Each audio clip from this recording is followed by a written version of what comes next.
Tyson's Gift podcast was created to promote the normalization of metaphysical and spiritual topics, particularly the reality that we are all eternal souls having an earthly experience. Obviously, this will cover a wide berth of topics such as animal communication, mediumship, the paranormal, past life regression, energy healing, you name it. Brandon hopes to entertain his audience with fascinating discussions with experts, as well as everyday folks who have metaphysical experiences and knowledge to share. The intention is to help make esoteric topics fun, relatable, and credible for audiences of all backgrounds. And here is your host of the Tyson's Gift podcast, Brandon Wainwright.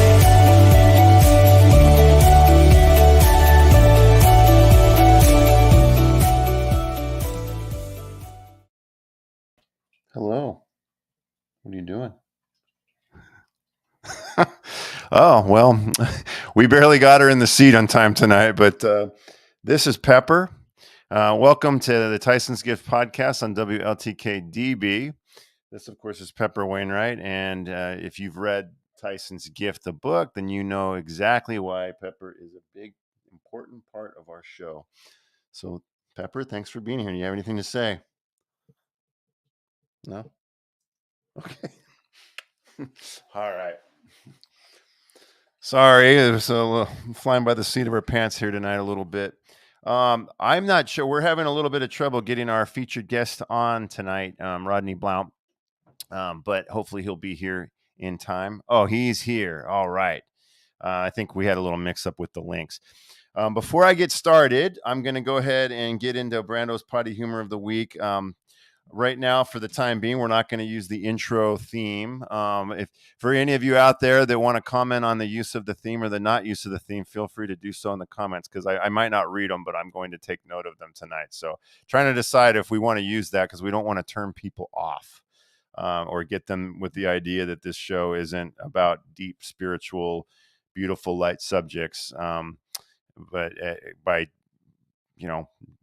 talking about gross things from the beginning and making people think that that's all we're about. So anyway, so I've got a great story for you tonight, and it involves a childhood friend of mine. And for some of you that might be tuning in tonight, you probably know him. His name is Jim Gomez.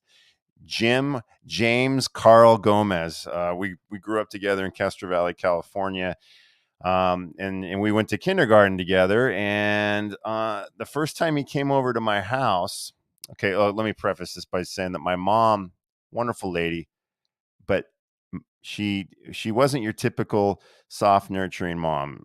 If she was not having a good day, even at the age of 5 years old, she treated me and all my friends, who were also 5 years old, obviously, just like anybody else. The 15, 20 years old, we all got treated the same. So most of the moms that I knew at that age were very warm and friendly with the kids.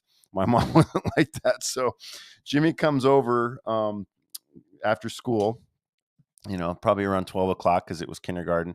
And at some point we're playing, and at some point Jimmy had to go to the bathroom. Not a number one, but a deuce. He had to drop a deuce. Okay. So I told him, go inside and use the bathroom. Problem was, my mom was in the was in the house, and he was deathly afraid of my mom at this point. So he decides to go on to the side of the house. He's looking for a place to go, and he ends up going to the side of the house where the chimney is. And he proceeds to squat and just take a dump right on the side of my house. Okay.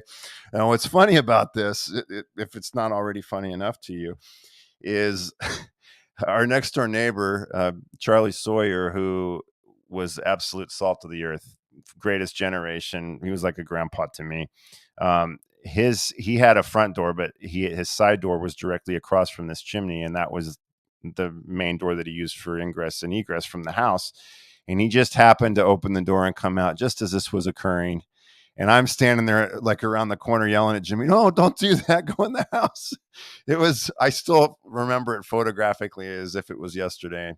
I'm 49 years old, pushing 50. And, we were 5 years old at the time. So there it is. James Carl Gomez and the poop on the side of the house. Now, what was even funnier about this as time went on, well, I don't know if it's funnier, but it's added to the story. Um, back then, I don't know if it was always like this up until recently or what, but what I remember of doggy do on the front lawn is people just kind of left it on the front lawn. That people weren't as conscientious about cleaning up after themselves as they are today. And this was no exception. This little gift that was left on the side of the chimney. And so it sat there and it rotted, it turned white eventually, and eventually became just part of the soil. But it was a featured show and tell for all my friends for years. I mean, I don't know how long it took, probably 2 or 3 years before it finally dissolved completely. But all my friends knew about Jimmy's turd on the side of the house. So there you have it. Who knows? Maybe we can get Jimmy to come on here at some point and talk about it. But at this point, we're going to go into the serious part of the show. We're going to get into some serious healing discussion, and we're going to bring in our esteemed guest for the week, Rodney Blount. Hey, buddy. Hey, Rodney, how you doing? I'm doing good, man. How was that? That work out? Thank you. That was great. All right. All right. Okay. So, for those of you tuning in and who didn't tune in last week, we had Rodney on last week. Rodney has had a lot of different experiences throughout his life. I'm going to go ahead and read a little intro that I wrote for you last week, just to give people kind of an overview. So during early childhood, Rodney was diagnosed with 2 life-threatening illnesses and given a very poor prognosis. Doctors said that he was very unlikely to live past the age of 10 or become an active adult. Deep down, he knew that he would beat the odds and experience no fear. Around the age of 11, Rodney started investigating the esoteric aspects of martial arts and experienced an improvement in his overall state of health. Ultimately, against all medical predictions, he attended college on a football and track scholarship. He studied biology and exercise physiology in an effort to round out his knowledge of the mind-body connection. Later in his college career, in the midst of a tryout with the Dallas Cowboys, a severe automobile accident and debilitating athletic injuries awakened and intensified Rodney's investigation of alternative healing methods. In an effort to heal himself and return to sports and outdoor activities more quickly, he began to understand his passion for healing in a new way. Although he continues to study the latest techniques in mind-body medicine with leading proponents in the field, the alternative approaches to healing are what ultimately captured and maintained his interest over the past 45 years of his energetics healing practice. Rodney has studied with 7 Eastern Masters and gained qualifications in 6 Western disciplines. So for those of you listening, if that doesn't impress you, it should. Okay. He's Rodney has clearly had quite the background. But last week, we just touched on the beginning of it, actually. He talked about a severe injury that he had over the last year. And you can see Rodney, if you're watching the screen here, Rodney is just a regular guy. He's fully recovered from all of his injuries, and he's kicking along. But what you wouldn't know is that last March he suffered a severe injury, multiple injuries, when he fell down a flight of steps after having seizures. Suffered multiple cranial fractures, concussions, internal injuries, and he managed to, after all the different surgeries he had to go through, he managed to heal up from it, and he's, as you see him now, fully functional. So that's just one example. But last week we got into he had tuberculosis as a child, where he was in isolation in the hospital for a year and a half. He also had pulled a bowl of spaghetti over, or a pot of spaghetti over him, ended up with third-degree hot. It was the hot water. It wasn't the spaghetti. Boiling water, yeah. Okay, so it was the boiling water. Multiple or severe third-degree burns all over his body, and his caregiver managed to pray over him and heal him of those wounds. But it was even before the ambulance got there, right? Yep. So even at that age, he managed to witness a miracle in spiritual healing.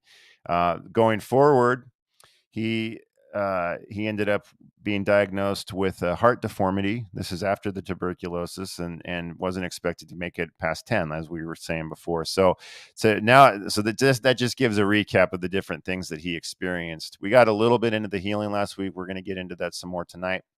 But first, Rodney, so we discussed kind of with the extent of the different injuries and experiences that Rodney's had. We can't possibly touch on all of them and do the show any justice in just an hour. So we're going to just touch on a few, and then the spiritual experiences that he went through in the process of recovering from these injuries, and the development that he had, not just spiritually, but as a healing himself, and then learning healing modalities for others in the process. So you want to start with the heart deformity, or do you want to move forward even past that? Something that might be a little significant there is so I went to the hospital at 5.5 and came out at 7. And right when I was getting ready to come out, a cardiologist came and said, "Well, uh, we found that his heart's deformed. The valves aren't forming properly, and he has heart disease, and he's probably not going to make it past 10." So, with that in mind, between 7 and 10, I was 2 years going to the hospital twice a week getting shots and drugs. And the rest of the time, I was sitting in the garage because I wasn't allowed to go play with anybody else and hang out with anyone else in my neighborhood. And nobody wanted to because they had heard I had tuberculosis. So I was like, it's like, don't go near that guy. But what came of that was, so basically I was weak and frail, and but I was gaining all kinds of inner sensitivity and stuff during that time because I spent a lot of time alone in the hospital. I was in a isolation ward by myself that whole time, in a room by myself. But when I got home, I was in the garage by myself. It's like what I could do. I was allowed to go in the garage and play with army men and uh, build models and stuff like that. So uh, Forced you to gain a lot of inner strength. yes. So at 10 o'clock or 10 years old, um, I was in sixth grade, and uh, I passed my 10-year mark, and I was like, I haven't passed away yet. I'm still here. And then I was just kind of noticing that throughout the first part of the year. But the elementary school I went to was pretty advanced in sports. And so they had uh, a sign for tryouts for basketball and in the lunchroom. So I saw that one day. And instead of going home on the bus that night, I stayed for the tryouts. And I made the team. And I and they made me a starter right away. And I became very good at it, and I did very well, and well enough for the junior high coaches, who were the coaches of the football, basketball, and track team, to come over and visit me and say, Wow. "Hey, when you come over to junior high, we want you to come and try out for football first thing. So we want you to be at summer practice." Um, so I had the rest of that basketball season, then the spring, and then home for the summer. And I lived in this little town that it had a fire department, a Dairy Queen, and a gas station. And so I was walking by the fire department in the summer because I was already going to the stadium working out, trying to get ready, put some weight on or something. And I walked by the fire department, and there was someone teaching martial arts there, and he was an Asian person, and he was looked pretty cool to me. He was doing things to these big guys that I couldn't believe a little guy like that could do. And so I got to thinking, next day I walked by, I thought, what if I do that? because I still haven't put any weight on, and I still haven't beefed up or anything. And these guys are expecting me to come to football tryouts, and I was totally really afraid. It's like I'm going to get killed. Yeah, I don't blame you. Yeah. And so I saw this guy, so I went over and asked him. I said, "Can I work with you guys?" And he said, "Well, let me check. Come back tomorrow." So he talked to all the other guys, and they said, "Nah, we don't want a kid in the to be part of this," because they were all volunteer firemen from around the area. And I said, "No, he's too young, and uh, what are we going to do with him? We can't throw him. We can't kick him. We can't."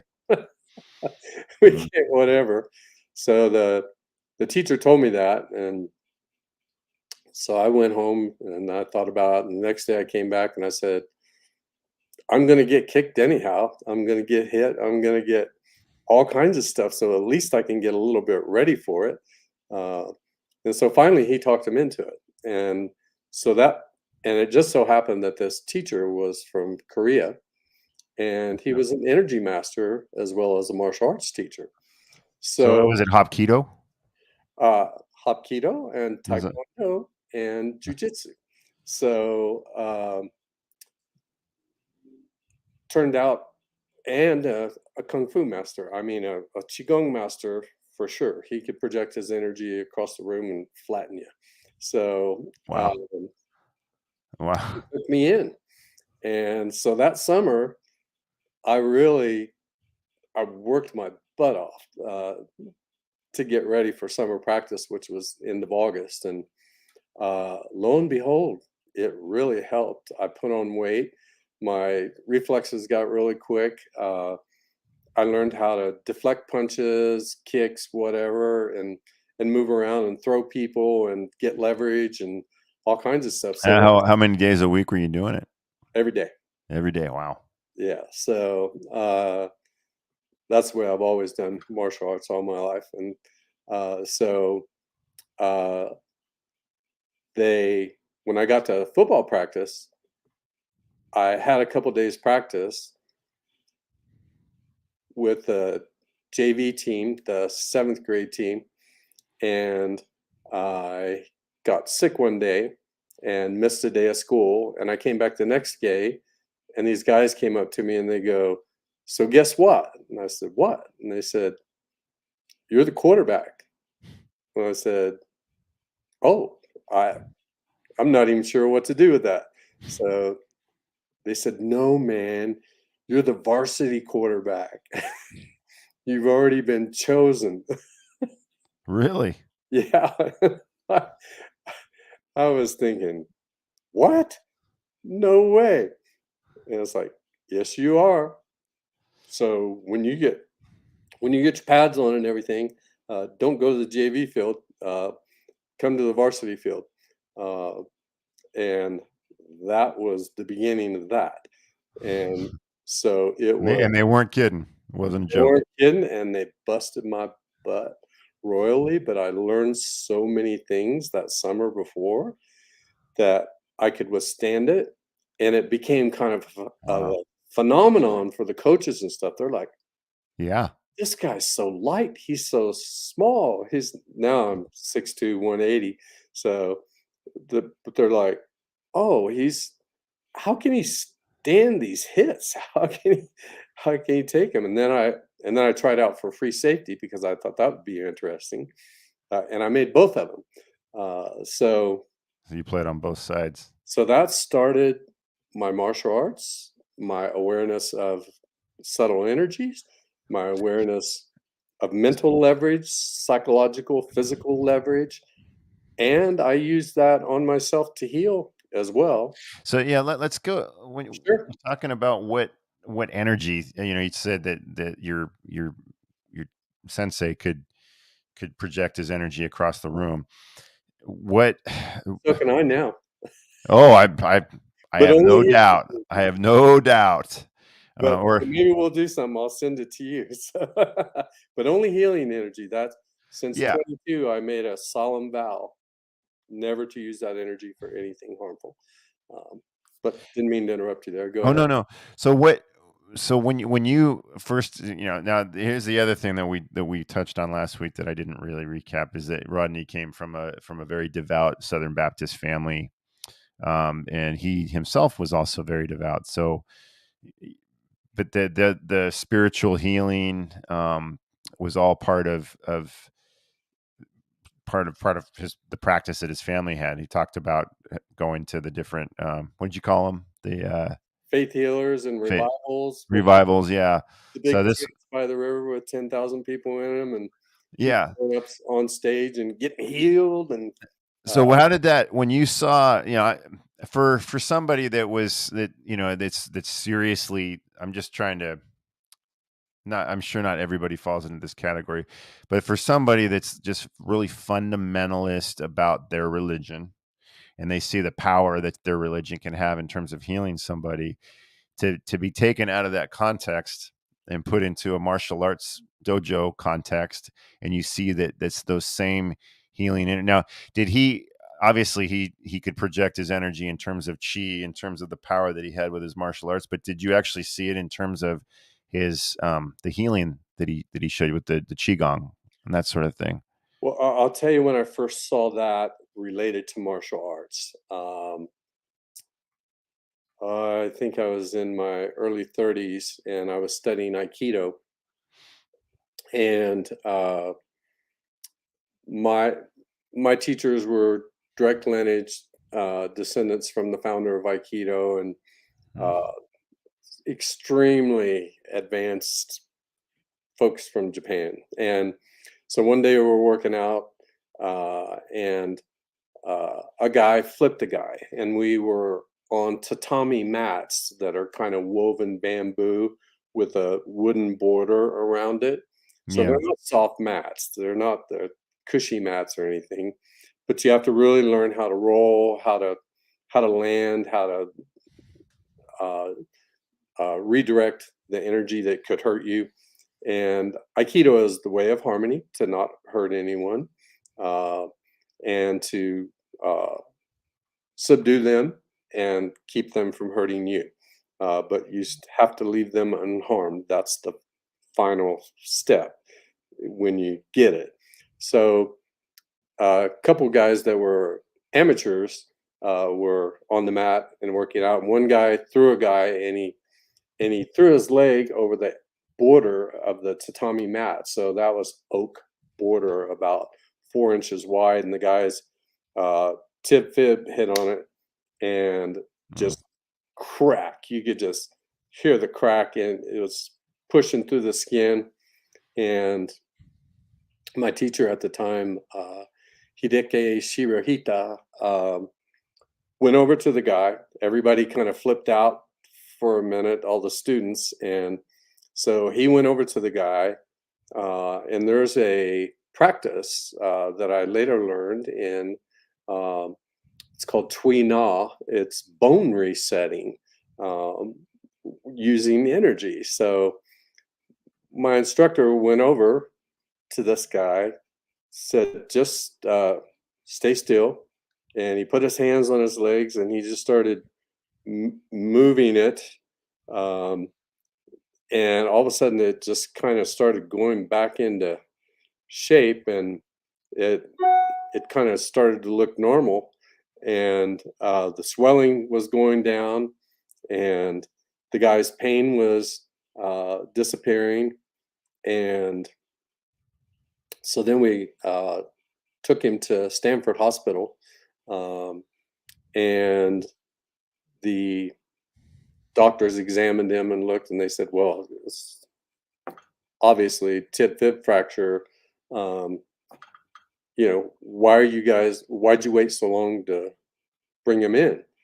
And we were, all of us were thinking, and the sensei was speaking, it's like, no, it just happened like an hour ago. And they said, that's impossible.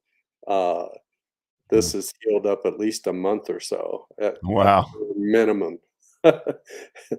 So I went, Wow. okay, that's easy, So baby. you didn't see anything like that though at that when you were in junior high school. You didn't see.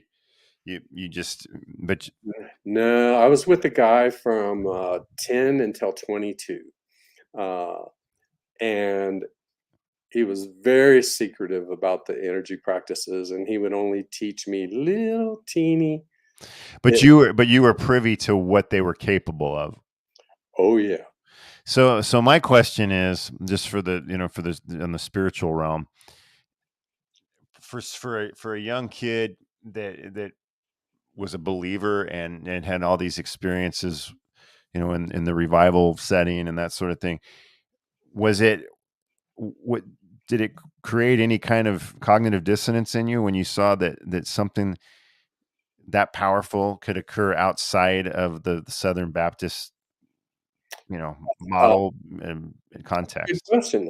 So for me, it I, it was never a question. It was just all one and the same. Uh, Because eventually, after our workouts and after class, my sensei was a Buddhist, and so he would have me sit with him and meditate every night. And so uh, we'd light the incense, clap the wooden blocks, go through the whole thing. So for me, it was so I couldn't tell the difference from being in a ecstatic Christian trance or a Buddhist deep meditative state. It just all kind of melded together for me. so would you say that you just intuitively felt that it was all coming from the same source? Yeah, I because when I was told I probably wouldn't live till 10, and when they gave me that news, I don't know if you recall, I told you that I was just standing on the table, and this guy was giving the news to my stepdad, uh, and I was just standing there going, "None of this is going to happen. It's not true." Uh, I didn't even worry about it. I was like, uh, Wow. "Okay." So That in itself is pretty remarkable. I mean, most people coming from that background, first of all, wouldn't be open. They would have difficulty opening their minds up to these possibilities, and the idea that you just instinctively knew it, and especially that, like, hearing those dire prognoses, just to be able to navigate through that and not even let it affect you. it was the It, strangest feeling. was it like a clear cognizance, or was it just like a unsaid knowledge about the nature of thought, like where you're not even going to give it any power? I definitely had an awareness of that. Somehow I knew at that age, don't give it energy. And I Mm. had learned that from my deep Christian roots with my great grandmother, my grandmother. It's like, don't give bad thoughts time. Don't waste your energy on it. It'll keep you from getting where you need to go. So only look at where you want to get. And that was kind Mm. of the prime teachings that they had taught me. So it was kind of instinctual. I was just, but there was a voice in my head that was doing that talking that said, "Nah, he's not right. Uh, not Don't worry about it, you're gonna good. happen." All right, I was that's so like, "I'm not cool. saying this." So okay, so you're now, let's, I guess, now you were a star athlete, obviously, all the way through school. Pretty fair. um Ended up a star athlete in college, as not just a track star, but you were a wide receiver, right? That was it. When I got to college, I was free safety. I went as a quarterback, and so do you know Phil Sims? Oh, sure. Okay, so Phil was my roommate, um, and so In college? yeah, Okay. and so he and I and this other guy, we used to hang out together all the time. And one night we were all talking, and Phil Sims came from this very structured family in Kentucky, and he was very mature for his age, and He was an incredibly disciplined athlete. And so I looked at it, and so my 40-yard dash times were 4.4, and 4.35 was my fastest ever. And so this is back in the 74. So That was really fast. So I looked at Phil and I said, I got enough speed to play free safety without even thinking about it. And I'm natural back there. So what if you play quarterback? I go to safety, and what if we just do that? So he was playing safety at the time. He was playing quarterback as well, but we were in competition with each other, and I was like, it's senseless because the game had up-leveled so much. Even though I was a very capable quarterback in high school, we'll put it that way. When we got to college, it was a whole different level, and there was a lot more responsibility and things that needed to be done. And I knew I wasn't as disciplined as he was, but I knew I would be on that practice field every day, running my butt off. And I knew I could beat anybody on the field, and I knew it'd be a piece of cake. So it just made sense to me. You were You're smart. a really disciplined, well-supported guy. I'm really fast back here. So how about we do that? And that was it.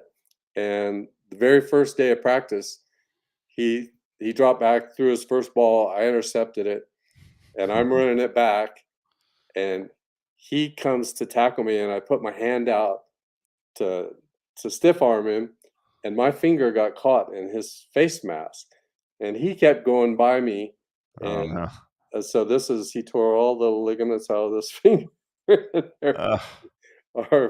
Our first day, so it was like, oh, alrighty. Just Part of the deal. So this finger's gone for good. wow. But you healed it up as best you could. I'm sure very, very quickly. Yeah, they took me to the hospital, and the bones had been jammed up on top of each other.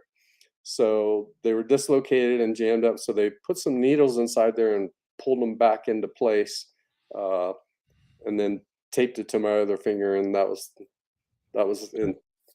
it. And you still have function and full function. Well, a little bit. So it sticks. Hard to play the guitar. Why don't we real quick? Sure. Why don't we take a break? And then when we come back in, I want to ask you a little bit more about what your healing knowledge was up to that point, and then we can go into what happened next, which really launched you, right? I think so. So yeah, okay. So we'll take a quick commercial break, and then we'll be back with you in just a second. Okay, great.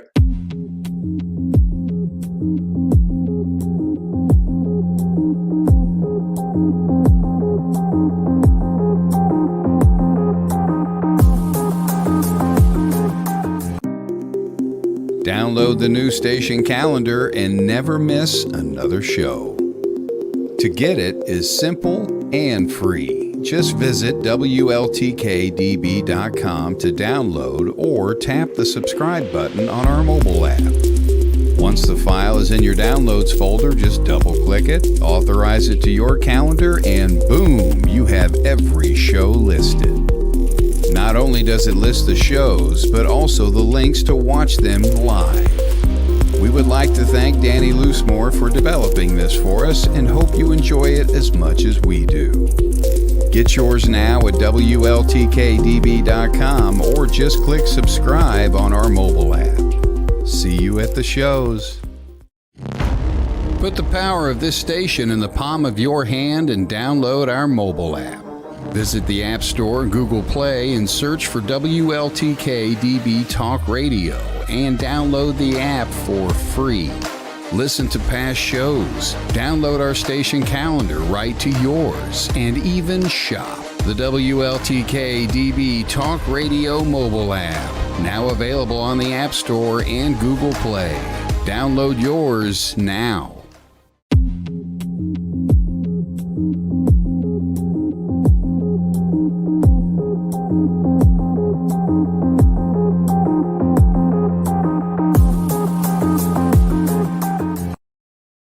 All right.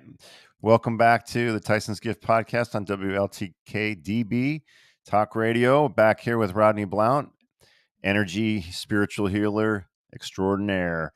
I want to give a quick shout out to some of the people that have commented on the show tonight. So we have Salone Nelson. Thanks for being here, Salone. Courtney Lopez, as always. Thank you for being here, Courtney. Much appreciated. She suggests that we do the toilet humor at the end of the show, so that's something to consider. Interesting. Let me see. The thing is, I don't want to let people think. So, what was that show about? Oh, that's right. It was about the fill in the blank. I think they'll remember. And Primrose says hello from San Francisco. Hey, Primrose, thanks for being here. And Keith Fletcher. Yeah, Rodney is. We're both from that area, so in the house. Keith Fletcher is also here. Thanks for being here, Keith.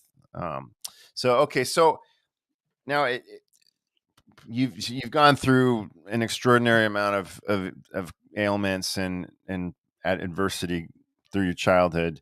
Now you're in college. You're thriving. You're kicking butt. You're rooming with future Hall of Fame quarterbacks. Well, we hung out, we roomed, and then we switched roommates and different stuff, but through time. So he was a buddy. Yeah. Oh yeah, definitely. So at this point, had you learned any healing modalities? Had you developed any conscious awareness as far as methodology for healing yourself or others, should I say? For healing myself, I started studying nutrition when I was like 13.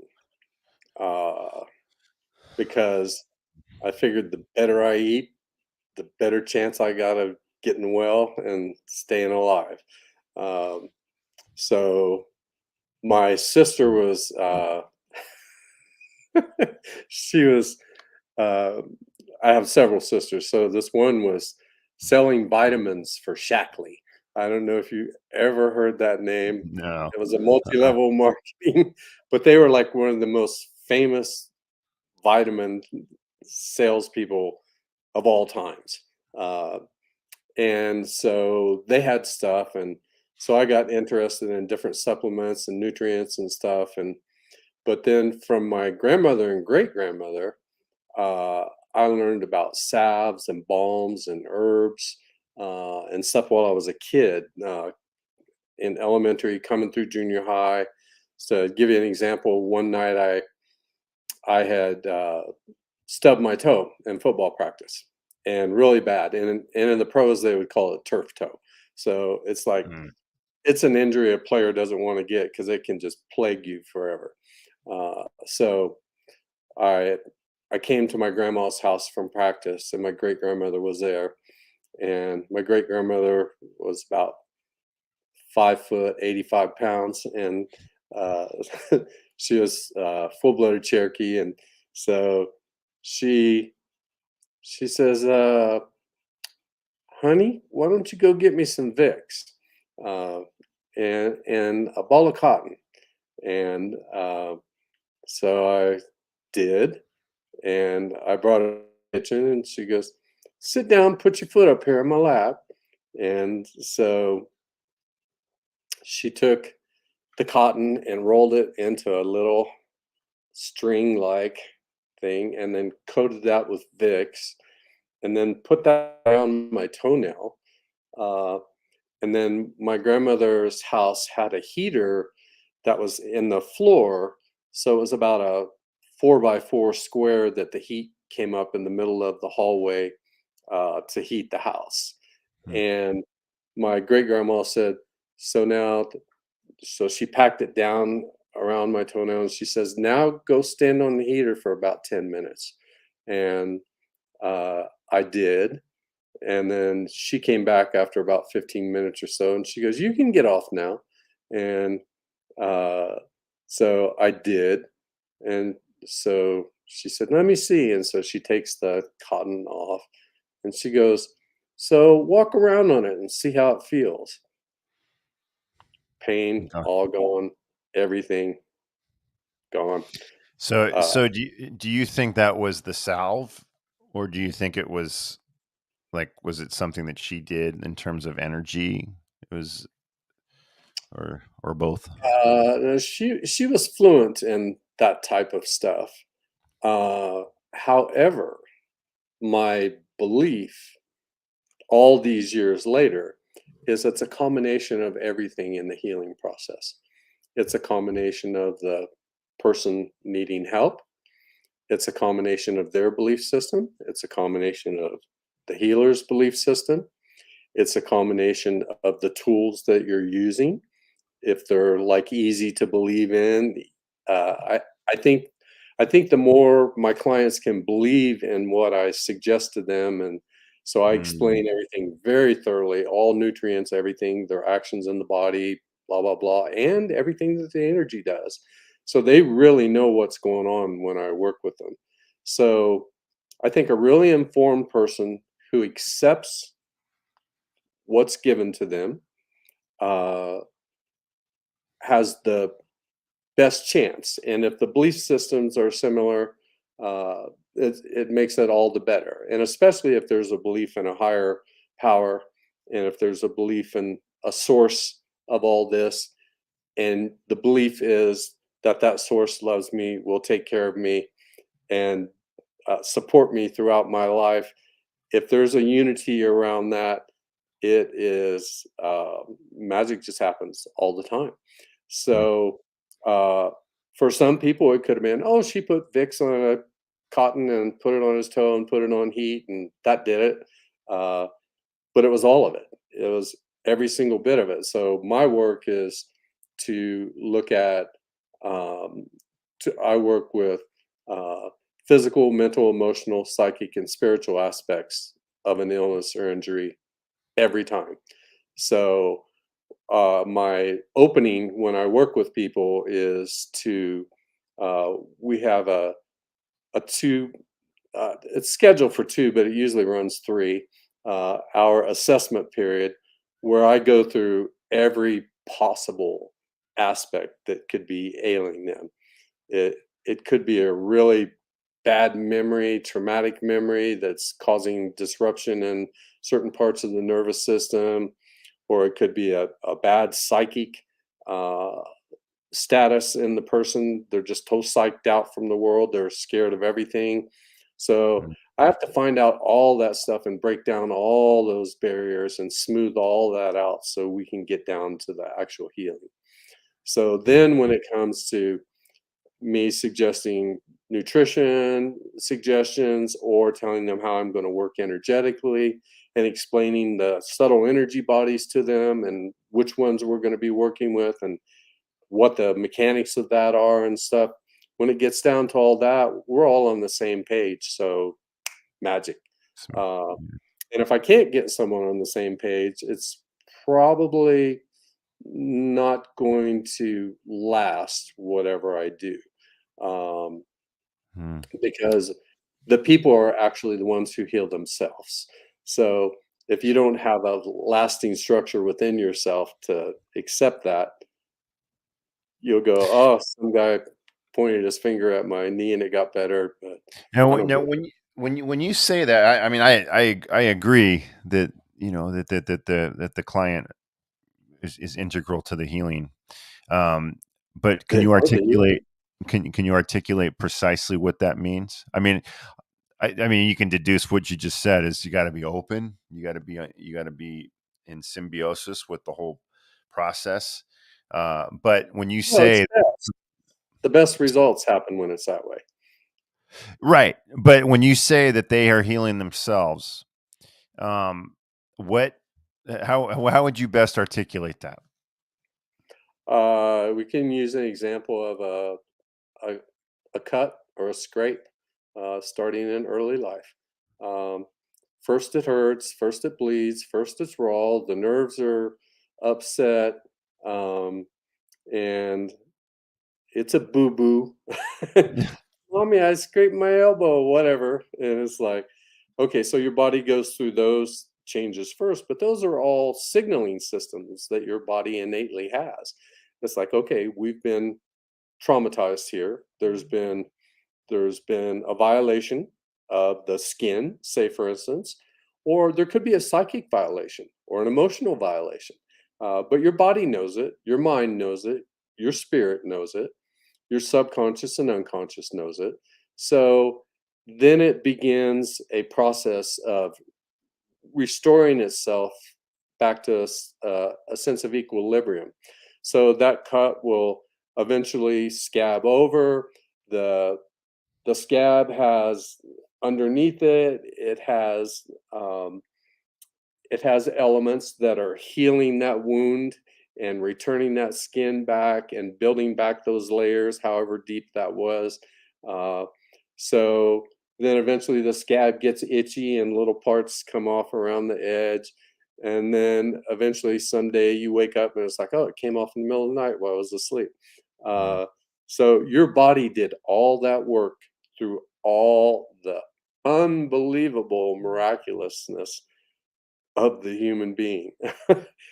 It's all the systems that we have working for us are unbelievable and they are perfectly timed and they know exactly what to do. And we misinterpret so many of them just because they're uncomfortable. It's like that part where the scrape gets sore and it's raw and whatever. It's like, make it better, do something, change my body's process.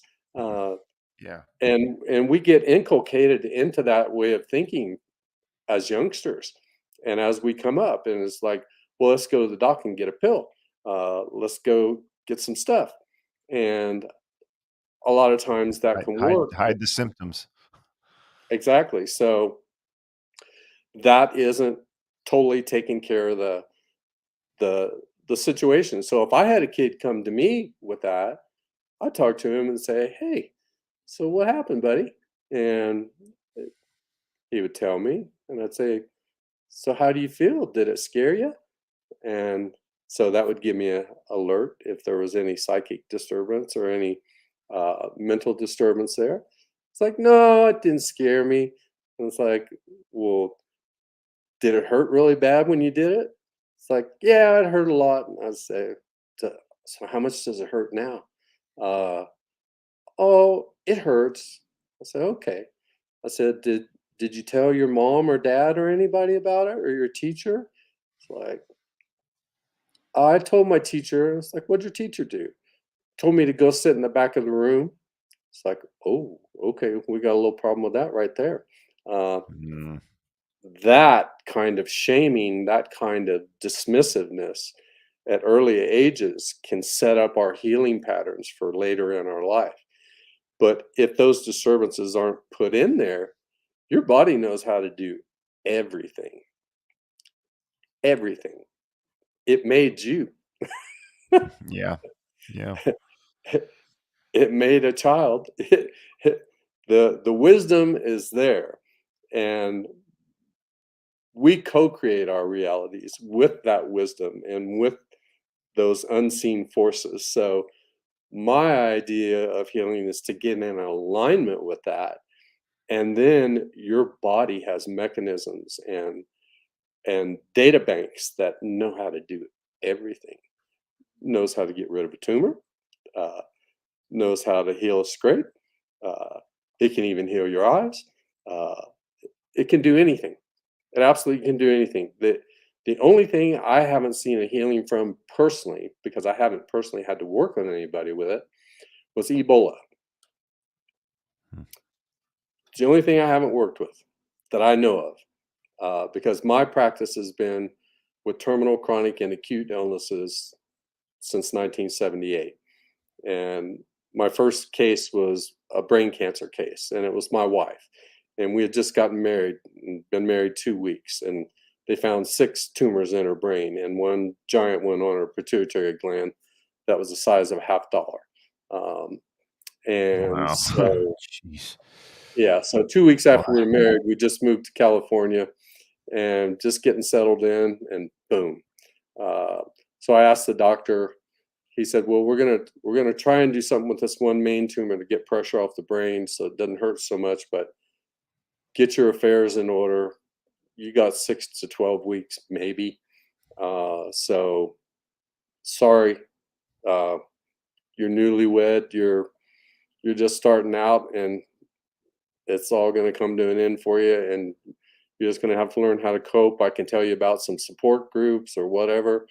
And I said, "Well, I've been in martial arts all my life, so I wonder if I can take any of that energy and use it on this to at least make her feel better, maybe take some of the pain away, maybe help calm her down, uh, any kind of support. But I know how to use energy really well now. At that time, I was pretty good. I hadn't learned qigong yet, but I'd seen it, and I'd seen my teacher do it enough. So he said, 'Do whatever you want. It's not going to make any difference.' And I said, 'Okay, uh, thank you.'" So I would read her really inspiring stories every night from all the books I have and all the great people and miracle things that happen. And then I would take my hands and put them on the side of her head, and I would run energy from this palm over to this palm, and imagine that I was beside her head and I was just whittling down those tumors, just sending energy from palm to palm. Dun, dun, dun, dun. And I would just pulse it and do different things with it. So 2 weeks later, we go to University of San Francisco, uh, UCSF Medical Center. This guy, her surgeon, was named one of the 3 most influential people of the 20th century, and uh, she goes into surgery and comes out, goes to her room. The doctor calls me to his office. Uh, and I said, "Well, how was it?" And he said, "Uneventful." And I said, "Okay, that's probably not good. Um, that probably means nothing happened. Maybe she still got the pain, um, whatever." And so he said, "Have a seat." And I did. And so he pulled out the scans, and he goes, uh, he puts them up and he goes, "So here's the scans 2 weeks ago." And I said, "Okay." And he goes, "So you can see here, here's the main tumor, here's these ones." And I'm like, "Okay." Um, and then he takes those down and he goes, "And so here's today's scans." And he puts them up and he goes, "So let's look over there where that tumor was. Let's look over and see if it's here." He goes, I Gone. said, "So what are you telling me?" And he said,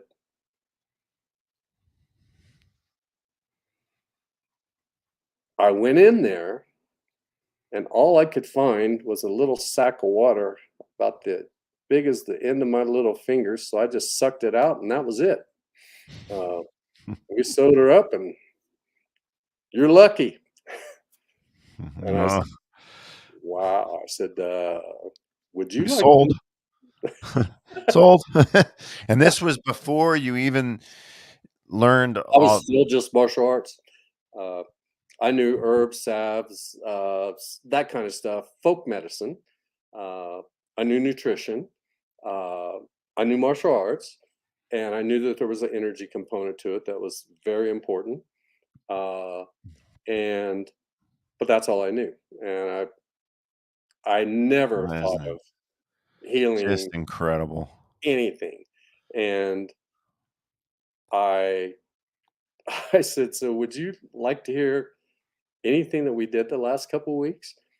Because it could be helpful, it could be useful to somebody." Um, and he goes, "No." Yeah. And I said, "Oh, okay." And he goes, believe me, nothing you did had anything to do with this. And I said, okay, you think so? And he said, I'm sure of it. I said, well, all right then. I guess that's that. I'm lucky. So can I go see my wife now? And he goes, yeah, you can go see her. She came out of her anesthetic really quick. So she's probably ready to talk to you. And so I went and I said to my wife, I said, did he tell you what's going on yet? And she goes, yes. And I said, so what do you think? And she goes, I really don't want to talk about it. And she goes, I'm just glad it's done. And I said, Yeah. well, so these women came in and they were from the Pituitary Foundation in San Francisco, and they wanted to do an article on her. And she said, no, I'm just glad it's done and I don't want to ask any questions. So She didn't want to mess with a good I said, okay, thing. that's that. Yeah. And I won't say any more about it. And that'll be that. I'm just glad you're here. But you were shown, you were given empirical proof Yep. that this. That's the only way I work. It's like, I do what I do, then you go to the doctor, then you get it checked out and prove it. Yeah. If we can't prove it, it's doubtful. So, and then that ultimately sent you on your path to go and That was it. It was like, Oh, okay, yeah. I mean, that's the thing that when I talk, I mean, I'm in my infancy still compared to where you're at. But that's what I try to talk to people about it. And I know you've had this experience too with friends, even close friends. You've told me this, that they know how effective you get, the results that you get are. They know that you can help people and save people, and yet they still have trouble buying into it. And that's what I mean, when you work on somebody and you I mean, it's even something as simple as a headache. When you feel the headache draining out of their head and they're like excited and I know my head doesn't hurt anymore. I mean, when you experience something like that, it just changes you, and it makes you yep, want to do more and learn more, and so yeah, it's yeah, the powerful, more I do, the powerful more I want to stuff. learn. Yeah. Yeah. Now, when it comes to when you say the body, we're kind of running low on time already here. Oh, yeah. It goes by quick. That When it comes to when you say healing the body, you're talking about not just the physical body, but the subtle bodies, everything working together, right? Yeah, you have. So we're in spacesuits here on planet Earth. Uh, they're just not visible. Um, but it's the same as if we were going to the moon or Mars. Uh, you got to have oxygen. You got to have protection from the UV rays. You got to have protection from the temperatures. You got to. So we build spacesuits and everything. And these spacesuits are just physical manifestations of what we already know about ourselves. So the fact that we're going to other planets, building spacesuits to be on those planets, have that awareness is a reflection that we know deep somewhere inside us we're going to need protection from things. So our soul, our higher self, God, Goddess, all that is, knows the same thing before they created us and and co-created with us ourselves here in the physical plane that we would need a spacesuit. So we got 7 layers of auric fields. A lot of people think you have just one aura, but you actually have 7 distinctive layers of it that uh, have particular functions. So they downstep the energy. If you were to just absorb pure photons from the sun with no protection at all, it would kill you. And we know that, period. Just go to Saudi Arabia, go stand on a mound in the sun with no clothes on and see how long you last. Uh, Yeah. so there are so there are things that happen that these subtle fields protect us from. So they take that energy and they downstep it to a tolerable level for us. And the most we got to do is put some appropriate clothes on for the day or whatever to help regulate ourselves within that. So those 7 subtle layers connect to 7 centers along the spine that we call our chakras. And so those are reservoirs of energy, starting at the head, then the forehead, then the throat, then the solar plexus, then just below the navel, then the pubic bone, then the tailbone. So these are reservoirs of energy that regulate different functions in different parts of our body. So each one of those is assigned to a set of organs, assigned to a psychological aspect of ourself, a mental, physical, emotional part of ourself. So those 7 reservoirs have to be replenished regularly in order to distribute the energy around us and through us. So they distribute it through us, say in acupuncture, in the meridians. So you got 6 that go down, and then 6 that go up, and they meet, and then there's one in the middle that circles around your spine, um, and it goes in a circular motion like this. So those 7 layers fill those 7 reservoirs. Those 7 reservoirs got piping out throughout our body that are the meridians, or in Ayurvedic terms, the nadi, that uh, feed the blood, the tissue, and the organs, and the tendons, ligaments, bones, structure of our body, and keep it all in balance and keep it all working. So when I work with my clients, depending upon what their problem is, I'll tell them what part we're going to be working on, and I show them all the illustrations and everything, and say, here's, we're going to go in here and we're going to work through here, and this is how it's going to get down, because eventually it gets to your central nervous system. Then your central nervous system controls everything. So your central nervous system will turn the healing on in one area, it'll turn it off in another area. So once I show them all that, which is laborious for some of them, but that's why I worked in terminal, chronic, and acute illnesses for so long, because those people are ready to hear what I have to tell them, because there's Yeah. no alternative. So Yeah. I mean, uh, that's with this kind of work. I mean, that's usually what happens, is that people want to, they go with what's the more conventional route, what they've been taught throughout their life in terms of societal norms and standards. And when things aren't working, that's, yeah, so your desire to get better I outweighs your skepticism. yeah, so I get them once they've already been told, we can't do anything else for you. We've done it. And that's kind of a prerequisite for me. It's like you have to have exhausted all common ways of dealing with this.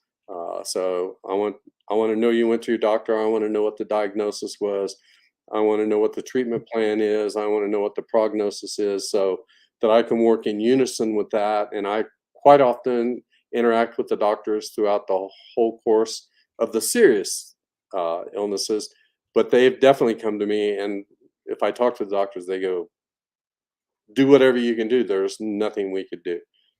We exhausted everything. So, uh, and quite often I'll get people who've gone to tons of alternative processes, and that didn't work either. Not going to work either. So by the time they get to me, they've exhausted everything. So they're pretty open to listening, and I try to make it fun, and I try to make it really. It's like, did you know this about yourself? And they're like, wow, Yeah. I never knew that. That's how that works. It's like, yeah, that's it. It's just it's not really a mystery. It seems like miraculous stuff, but it's all built to the highest standards possible.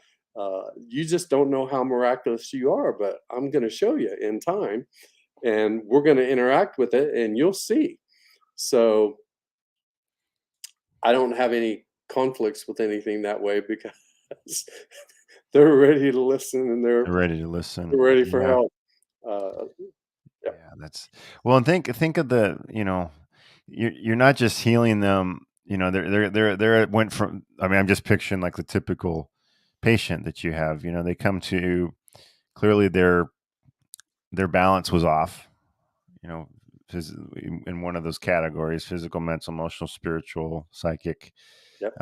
And so, and then physically they're brought down to the bottom rung where they're about to expire. And then you not only heal them physically, Well, I helped them heal themselves. well, you help them heal. Yeah, you help them heal themselves, but you teach them so much about the nature of their being, Absolutely. and not just how powerful they are, but how connected to God they are. And They're, that's the joy. That's the you know, joy of my work, watching them light up and the yeah, light bulbs go on. They're like, "How'd you do that?" And I say, "Remember, I showed you this right here." So it just connects from here to here to here. And the only difference is I got a connecting rod to any part of you that I want, uh, through my mind, through my ability to work all these systems on myself and then project that energy exactly to whichever one of those components needs it. And as soon as we start restoring that and bringing that back to natural, then your body goes, "Oh, hey, guess who's back online? Uh, I guess we're going to yeah, start using the generator now." so awesome. So, hey, Rodney, one of your fans made a comment a little bit ago. I've been waiting for appropriate time to chime in with it. It's Erica Whitaker. She says, "Hi, Rodney has helped me with numerous issues over the years, from physical, emotional, spiritual to mental. Just yesterday, he helped me heal a meniscus injury. Today, I skied." True. So, there you go. I mean, that's probably one of the more, minor, or not minor to her, obviously, but that's Well, probably just an everyday thing for you. I knew her meniscus pretty good, and I knew her doctor really well. And he said, "Come to surgery now, or you're not going to ski." And she, knowing me over a period of time, was like, "Can you keep me from having to go through that?" And I said, "Let's give her a try. Come here and stand next to me. Let's see what happens." So, And there it is. uh, So this was just kind of a spontaneous thing. It wasn't even a formal session. now I don't do formal sessions with her. She's a good friend, Yeah. so uh, she's had shoulder surgery. We've kept her from having knee surgeries, back surgeries, hip surgeries. She was chartered for all those and never had to do any of them. So Rodney, you're a good friend to have. I'm proud. I for one am proud to call you a friend. you ever need any help, buddy? Just tell me. Oh, I will. You can count on it. And not just physical, right? Mental too. Man, Okay. that's why I really love it. We Exactly. get into the complex mental knots that we put ourselves into. And when I started unraveling those and say, did you know you had this strand wrapped around that?" They're like, Energetically, you mean? "Yeah." And they're like, "Well, what do you mean?" I said, "You you were shamed by your mom when you were 3 years old. And that is a strand in this knot that's preventing energy from running through you. So let's take that thing apart. Is that okay? Can we do that?" So all I need you to do is think about it. I'll feel it in my hands, and my hands will go right to that strand and just redo that baby. I'm And gonna then, call you. I'm calling you tomorrow. Okay. Expect a okay, phone call from me. Well, we're getting kind of towards the end here. okay, There's so much more we could talk about for sure, but so as I talked about before, Erica says, "I wish everybody had a Rodney in their lives." Yeah. Thank you for this interview. Excellent. Thank you. Thanks for being here, Erica. I'm glad you enjoyed it. Um, the plan is to have Rodney back, as long as you're willing, yeah, in May for a couple more episodes. And we didn't quite get to everything that we had planned on, but that's okay. Um, you guys get the essence. yeah, I mean, he's a very interesting guy, obviously, and he has a lot to offer. He's fascinating, good person. You trust me, you're around him, you feel the positive energy. But in May, we're going to talk about we're thinking what we're going to do is take some case studies of healing that he's done in the past and break them down. And he's going to go into it and explain how he approaches it, why he approaches it in a particular way. We'll get more into those subtle bodies, the kind of the mechanism that he was just describing. Awesome stuff. Just freaking awesome. Loving it. Anybody that's into that's fascinated with it, or especially if you're an energy healer, my goodness, this is like gold. Now just to reiterate, if people want to find out about you, learn more about you, RodneyBlountHealing.com, right? Yep. So that's my website's under construction, but it's still very informative. It has the essentials. It doesn't have all the frills and everything yet, because I've gone through different web designers and and I'm very particular. So it's under construction, but it has my background, who I studied with, what disciplines I studied with those people, when, for how long. It has my philosophy of how you heal yourself and how that actually works. It has some information in my background. Let me think what all's in there. And it has forms. If you want to contact me, there's a contact form. And then if just send me that, and I'll get right back to you. And then if I decide I got room to take you on, there's forms for questionnaires that help me zero in on everything before you even see me, so I can already save you a lot of time that way. And it's good for me to have in my files too, because I can reference it as we go along, as we're working. So folks, if any of you out there are on the fence about just going down that rabbit hole a little bit and trying something that you never thought you would try, now's your invitation.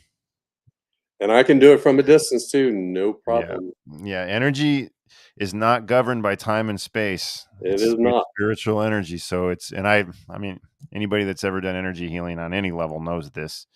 Yeah. So please, I've known people that have chosen to stay in the skeptical lane, and I'm just encourage all of you out there, please dig in, and especially if you're in a situation where you really are in kind of a dire position right now. Obviously Rodney can help you, so reach out to him. And again, it's RodneyBlountHealing.com, RodneyBlount healing.com. If you're tuning into the show right now on YouTube, it's at the bottom of the screen. You can see it there. So yes, and the biggest bonus you get from working with me is coming to know yourself, to know the miraculous specimen that you are, and what you got connection to, and what you have at your disposal that most people won't tell you. Most of my masters wouldn't tell me for 2-3 years anything. That one kept information from me from 10 to 22. And then once he just didn't like you. So on that note, I'd be glad to have you. So and they'd be lucky to have you. That's for darn sure. I really appreciate that very much. So, and as far as my wares, if you want to check out Tyson's Gift, the book, Tyson'sGift.com is the book. Tyson'sGiftHealing.com is my healing webpage. And just FYI, I just kind of made a change to what I'm offering now. I'm offering all the same modalities, but I'm lumping them all into one offering. So there's one flat rate regardless of which modality I'm using. I'm just going to choose the one that I think is going to help you the most. Interesting thought. Which frankly is what I've done all along. That's great. But I'm just putting it out there on the site now, as it's officially that there's one hourly rate for animals and humans. Yeah. So that's really smart, because if you parse it out, this or that, most people, it would take them forever to learn about any one of those things. Yeah. So you already know. Well, and to be honest with you, I have never once actually done that unless they were insistent, like, no, this is the one I want. I've always said, listen to what their issue was and tell them, well, I think this is the one and then I just charge them whatever we had originally agreed upon. Yep. So regardless of what the level of training it is or whatever. So absolutely. And figure for me, that's the initial assessment. Once I do the assessment on you, and then I'll tell you everything that I think will be valuable for you and how we're going to put it together and give you a game plan. And then we get after it, and then we just go from there. So then you'll know the rate at that time.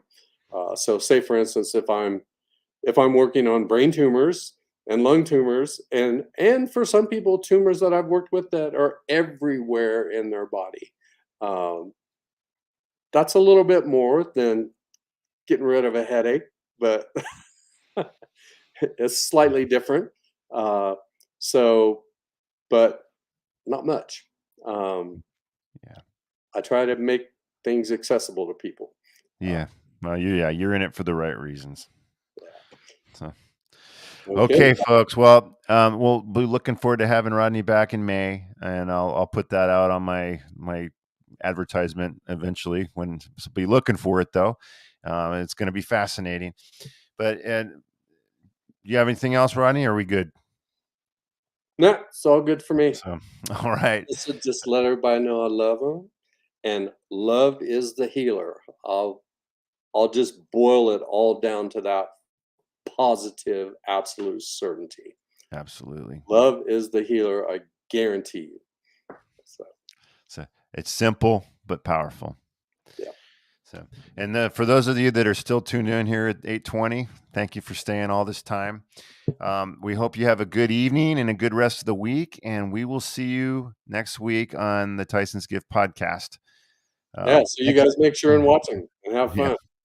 Thanks again, Rodney. It's been great. Welcome, all right. Good night, everybody. Good night, everyone. The truth is here and now on WLTK-DB Talk Radio at WLTK-DB.com.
Thank you.